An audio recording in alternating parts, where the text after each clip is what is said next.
छाया, मैं कुछ दिनों के लिए दूसरे शहर जा रहा हूँ। आकाश, कुछ दिन पहले तो हम यहाँ शिफ्ट हुए हैं और तुम फिर ऐसे अकेले छोड़कर काम से जा रहे हो। अरे तो नया शहर है, घूम आया करना, और मैं कॉल करता रहूंगा। ठीक है, मैं रोकूंगी तो रुकोगे थोड़ी ही। तुम फिर शुरू मत हो छाया, ये मेरा काम है। ठीक है, मैं अपना सामान लगा देती हूँ, बस अपना ख्याल रखना। आकाश अगली सुबह दूसरे शहर के लिए निकल गया। अपना काम खत्म करके जब वो लौटने लगा, अचानक मौसम खराब हो गया और बारिश की वजह से रास्ता बंद हो चुका था। आकाश को मजबूरन फिर से एक दिन वहां रुकना पड़ा। अपनी बोरियत को दूर करने के लिए वो बाजार की ओर निकल आया। पास में ही छोटा बाजार लगा हुआ था। आकाश आधा बाजार घूम चुका था, तभी वहीं उसे एक काफी बुजुर्ग आदमी निराश बैठा दिखा। उसके पास दो छोटी छोटी मूर्ति और एक थोड़ी बड़ी मूर्ति थी, जिस पर काफी अच्छी कारीगरी की हुई थी। बाबा, आप क्यों परेशान हो? कुछ नहीं बाबूजी, बस सुबह से कुछ भी नहीं बिका। अरे बाबा, परेशान ना हो। ये मूर्ति कितने की है? एक काम कीजिए, ये 2000 रुपए है, ये मुझे दे दीजिए। बुजुर्ग ने डरते और झिझकते हुए कहा, लेकिन बेटा, ये मूर्ति शापित है। ये सब बकवास बातें होती हैं बाबा, कोई शाप वाप नहीं होता है। लाओ, ये मूर्ति मुझे दे दो। बुजुर्ग ने कांपते हाथों से उस मूर्ति को आकाश को दे दिया। रात में आकाश होटल के कमरे में गया और फोन पर छाया से बात करने लगा। उसे ठंड सी महसूस होने लगी। फोन रखकर वो सोने के लिए लेट गया। रात गहरी हो चुकी थी, बारिश की वजह से ठंड थी, पर उसे अचानक गर्माहट महसूस होने लगी। उसे अच्छा लग रहा था। उसे महसूस हुआ जैसे कोई उससे चिपक कर लेटा हो। मीठी सी खुशबू, रेशमी बाल, दूसरे जिस्म की गर्मी, मानो छाया ही उसके पास हो। वो लगातार नींद में किसी के स्पर्श को महसूस कर रहा था।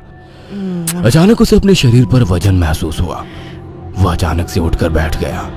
कमरे में बिल्कुल अंधेरा था। उस रूम की लाइट ऑन की तो देखा कमरा खाली था, कोई नहीं था। कमरा ठंडा था पर उसे पसीना आ रहा था। अगले दिन सुबह वो जल्दी होटल से निकल गया और शाम होते होते घर आ गया। छाया को फोन किया तो पता लगा वो माँ के यहाँ गई है, आज ही आने वाली है। उसके पास डुप्लीकेट चाबी थी। उसने गेट खोला और अंदर गया। थोड़ी देर बैठने के बाद नहाने चला गया। उसे बाथरूम में जाने के बाद ऐसा लगा बाहर कोई है। वो जैसे ही निकला उसको कोई नजर नहीं आया। वो ऊपर गया और उसे एक परछाई नजर आई। कौन है? छाया, मजाक मत करो, मुझे ऐसा मजाक पसंद नहीं है। तभी दरवाजे की डोरबेल बजी। जाकर देखा तो छाया थी। आकाश उसे देखते ही खुश हुआ और उसे गले लगा लिया। तुम सही वक्त पर आ गई, मुझे लगा कोई ऊपर है। ऊपर कौन है? मेरी कोई सौतन ले आए हो क्या? कैसी बात करती हो? अच्छा छोड़ो, मैं कुछ खाने का बना लूं, फिर बात करते हैं। हाँ ये ठीक है, मुझे ही भूख लगी है। अच्छा ये देखो कितनी सुंदर मूर्ति है। खाने के बाद वो अपने दोनों कमरे में प्यार की बातें करते हुए अपने निजी पलों के आनंद में लीन होकर सो गए। मगर आधी रात को आकाश को वही खुशबू स्पर्श महसूस हुआ। उसे लगा छाया को आज ज्यादा ही प्यार आ रहा है और वो जो कर रही है करने दूं। छाया इस बार काफी उत्तेजित लग रही थी। आकाश को भी आनंद आ रहा था। अंधेरे में छाया ने आकाश के सारे कपड़े उतार दिए और पागलों की तरह उसके जिस्म को चूमने लगी। आकाश भी पूरी तरह से उत्तेजित हो गया था। छाया की गरम गरम सांसें आकाश को पूरी तरह से पागल बना दे रही थी और वासना का खेल चरम सीमा तक पहुंच गया। कुछ ही पलों का वासना का वेग लंबी लंबी और गहरी सांसों के बीच शांत हो गया। सुबह आकाश ने देखा छाया जाग चुकी थी। छाया चाय लेकर आकाश के पास आ गई। उठो, चाय पी लो। वह चाय के लिए उठा तो छाया बोल उठी, ये मूर्ति लेकर कब से सोने लगे तुम? अरे ये तो साइड में रखी थी, वहां बिस्तर में कैसे आ गई? आ गई होगी। एनीवे, चलो तैयार हो जाओ, ऑफिस जाओगे ना? लाओ इस मूर्ति को मैं रख देती हूँ। थोड़ी देर बाद छाया कमरे में सफाई करने गई। वो काम में बिजी थी, पर उसे लगा जैसे मूर्ति उसे देख रही है। जैसे उसने मूर्ति की तरफ देखा, मूर्ति अपनी जगह जैसी थी वैसे ही रखी थी। छाया काम खत्म करके कमरे से निकलने को हुई तो अचानक मूर्ति गिर गई। छाया ने पलट के मूर्ति को उठाया। अचानक मूर्ति मुस्कुराई। छाया डर गई और मूर्ति हाथ से छूट गई। डरते डरते उसने मूर्ति को उठाया तो उसने देखा वो सामान्य थी। शैतान मूर्ति डराती है मुझे। ये कहकर उसने मूर्ति को अलमारी में रख दिया। काम खत्म कर छाया नहाने गई और जैसे ही उसने कपड़े उतारे और पानी का नल खोला, गर्म पानी उस पर गिरा। वो चिल्ला उठी और बिना कपड़ों के बाहर निकलकर भाग आई। उसके जिस्म पर छाले हो चुके थे। उसने आकाश को फोन किया। आकाश तुरंत चला आया और उसको अस्पताल ले गया। आकाश ने ऑफिस से कुछ दिन की छुट्टी ले ली। छाया, ये सब कैसे हुआ? पता नहीं, नल से गर्म पानी अचानक निकला। मुझे सब अजीब सा लग रहा है, मानो मुझे कोई देख रहा हो। तुम आराम करो, मैं कुछ खाने को लेकर आता हूँ। छाया लेटी हुई थी। अचानक उसने ध्यान दिया, मूर्ति उसकी ही तरफ घूर रही थी। अचानक उसे याद आया कि मूर्ति को तो उसने अलमारी में रख दिया था। अचानक वो मूर्ति हिलने लगी। छाया चीख उठी। आकाश दौड़ता हुआ आया। क्या हुआ? ये मूर्ति अभी खुद चली थी।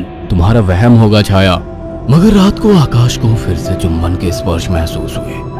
वह नींद में था और चाह के आंखें नहीं खोल पा रहा था, परंतु आकाश को चुंबन के स्पर्श उत्तेजित कर रहे थे। उसके मुंह से आवाजें निकल रही थी।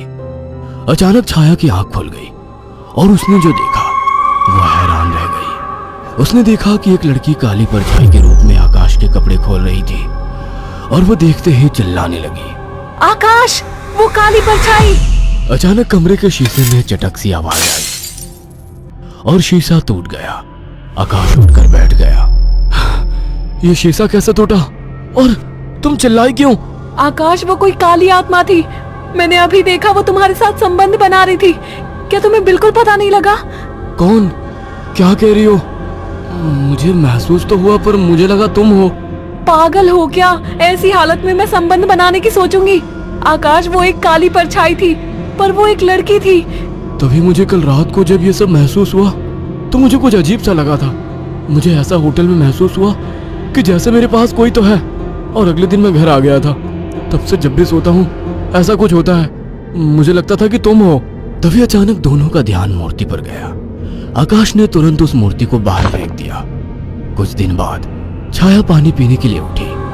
अचानक उसकी नजर फिर से ड्रेसिंग टेबल पर रखी मूर्ति पर पड़ी। अचानक उस मूर्ति ने काली परछाई का रूप धारण कर लिया। छाया अचानक बेहोश हो गई। कुछ देर बाद उसकी आंखें खुली तो उसे सब सपने जैसा लग रहा था। अचानक वो किचन में चली गई। तभी वहां आकाश आ गया। अरे, पहले ठीक तो हो जाती। मैं तो ठीक हूँ।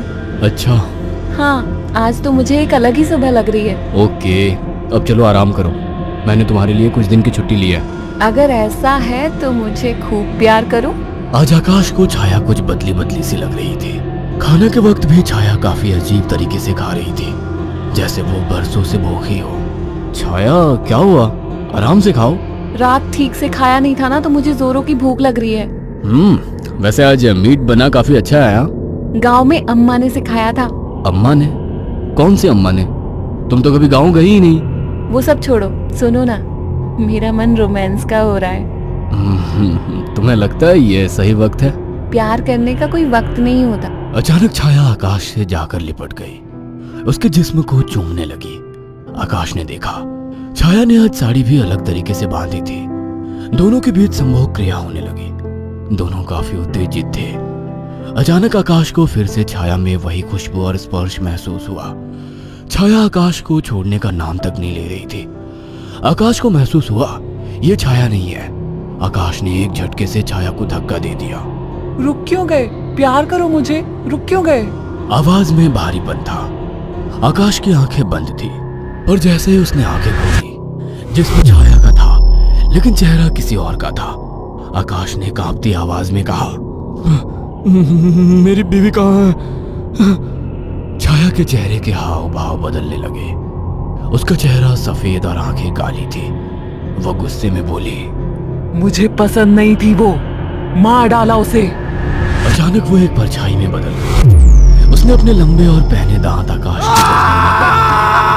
आकाश एक दिल दहला देने वाली चीख के साथ शांत पड़ गया। कुछ दिनों बाद जब घर से बदबू आने लगी तो पड़ोसियों ने पुलिस को बुलाया तो देखा दोनों की लाश बहुत बुरी तरह से कटी पड़ी है और सड़नी शुरू हो चुकी थी। पुलिस को लाशों के पास से वो मूर्ति मिली थी।